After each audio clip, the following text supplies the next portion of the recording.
کہ سندھ میں Peoples party نے وہی سندھ کارڈ کھیلنے کی کوشش کی ہے، اور خانزادہ جو تھا وہ گڈو خانزادہ جو ایک متنازع بھی تھا سندھی قوم پرستوں کی نظر میں،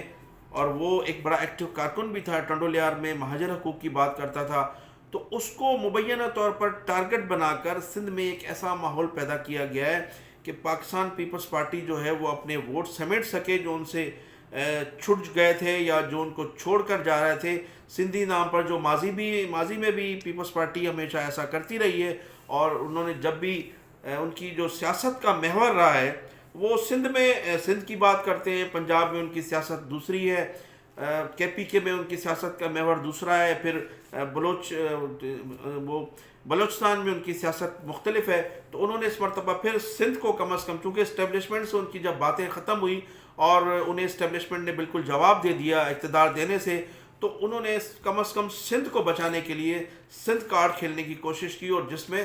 گڈو خانزادہ کی جو ہے شہادت جو ہے سامنے منظر عام پہ آئی۔ گڈو خانزادہ کی شہادت کے بعد یہ بات تو اب کلیئر ہو چکی کہ پاکستان پیپلز پارٹی ہی واحد جماعت تھی جو اس شہادت کی بینیفیشری رہی، لیکن اس گڈو خانزادہ کی شہادت کے بعد ہماری مہاجر کانفرنس جو جماعتیں ہیں جو مہاجر نام پر سیاست کرتی ہیں،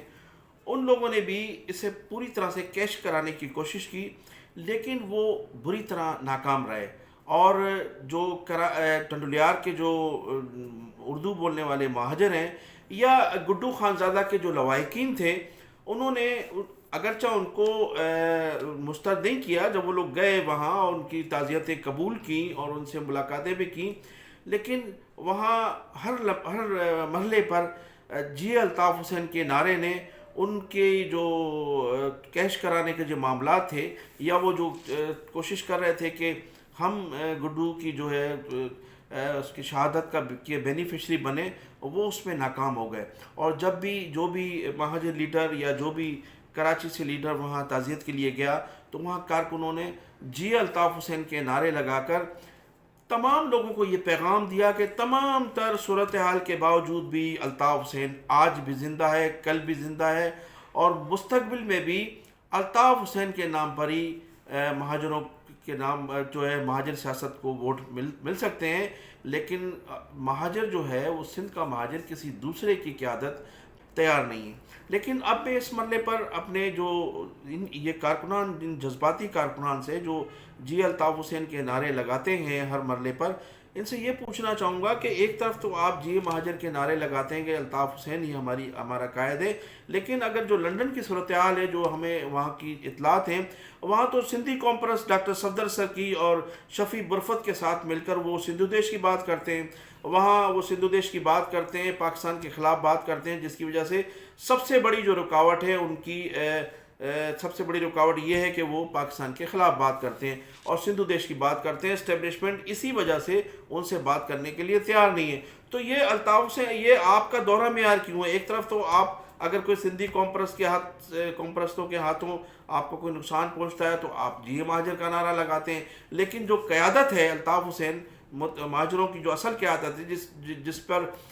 مہاجروں کے دل دھڑکتے ہیں، وہ قائد جو ہے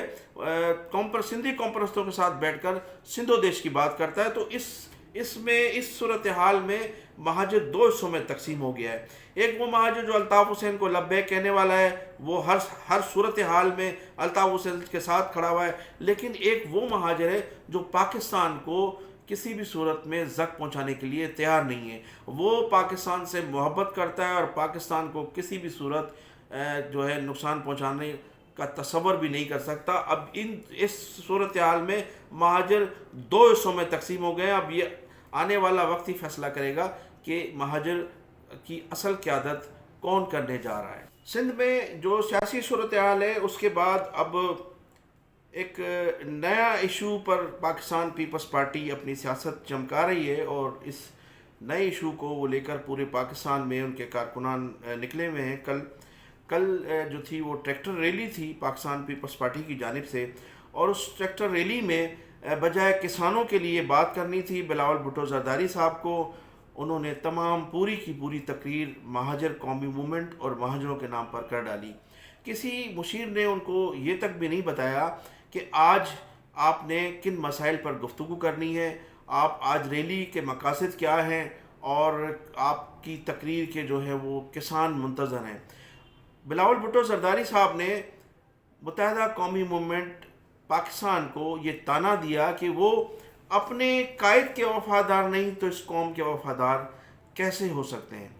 یہ بھی حقیقت پر مبنی ہے، ان کے بیان کو نظر انداز نہیں کرنا چاہیے۔ انہوں نے جو کچھ کہا ہے یہ بڑی ان کی گہری بات ہے، لیکن ان کو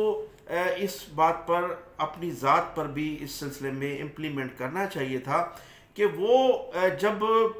ان کی جب والدہ کی شہادت ہوئی تو اس کے فوری بعد انہیں 5 سال اقتدار ملا پورے پاکستان میں، اور وہ بلا شرکت غیر پاورفل ان کا وزیر اعظم تھا۔ ان کے والد محترم جناب آصف علی زرداری صاحب ملک کے صدر تھے، لیکن وہ اپنی ماں کے قاتلوں کو تلاش نہیں کر سکے۔ اس کے علاوہ پاکستان پیپلز پارٹی کی 13-14 سال سے سندھ میں حکومت ہے، لیکن وہ اپنی ماں کے قاتلوں کو گرفتار نہیں کر سکے، ان کے قاتل نہیں کر سکے، ان کے قاتل ابھی تک منظر عام پر نہیں آئے۔ لیکن پرویز مشرف صاحب بار بار بلاول صاحب کو مخاطب کر کے یہ کہتے ہیں کہ جناب محترمہ بے نظیر بھٹو کے قاتل وہی لوگ ہیں جو ان کی شہادت پر سب سے بڑے بینیفیشری رہے۔ تو اب بلاول بھٹو زرداری صاحب کو یہ سوچنا چاہیے، یہ اندازہ لگانا چاہیے، اپنے مشیروں سے مشاورت کرنی چاہیے کہ میری والدہ یعنی محترمہ بے نظیر بھٹو جیسی عظیم لیڈر کی شہادت کے بعد سب سے بڑا بینیفیشری کون تھا، اور کون اس شہادت سے فوائد حاصل کر سکا۔ تو ایسے لوگوں کے خلاف کارروائی ضرور ہونی چاہیے۔ اور بلاول بھٹو زرداری صاحب ان لوگوں سے کیوں نہیں پوچھتے جو شہادت کے وقت محترمہ بے نظیر بھٹو کے بائیں دائیں بیٹھے تھے یا ان کے ساتھ تھے؟ تو محترمہ بے نظیر بھٹو جو تھی وہ بین الاقوامی شخصیت کی مالک تھیں۔ آپ بلاول بھٹو زرداری صاحب آپ کی ماں ضرور تھی، وہ قوم کی لیڈر بھی تھی، اور پوری قوم کا قرض آپ پر ہے کہ آپ اقتدار میں ہیں، آپ پاور میں ہیں، لوگوں نے آپ کو ووٹ دے کر منتخب کیا ہے، آپ کی جماعت کو منتخب کیا ہے۔ محترمہ بے نظیر بھٹو کو شہید کرنے والے جو سفاک لوگ ہیں ان کو بے نقاب کرنا، ان کو گرفتار کر کے ان کو کیفر کردار تک پہنچانا آپ کی ذمہ داری ہے۔ آپ کو یہ فرض ادا کرنا پڑے گا، آپ کو یہ ذمہ داری نبھانی پڑے گی۔ میں انہی الفاظ کے ساتھ آپ سے اجازت چاہوں گا کہ آپ میرے چینل کو سبسکرائب بھی کیجیے گا، اور کمنٹ سیکشن میں جا کر اپنی قیمتی رائے کا اظہار ضرور کیجیے گا۔ پاکستان زندہ باد۔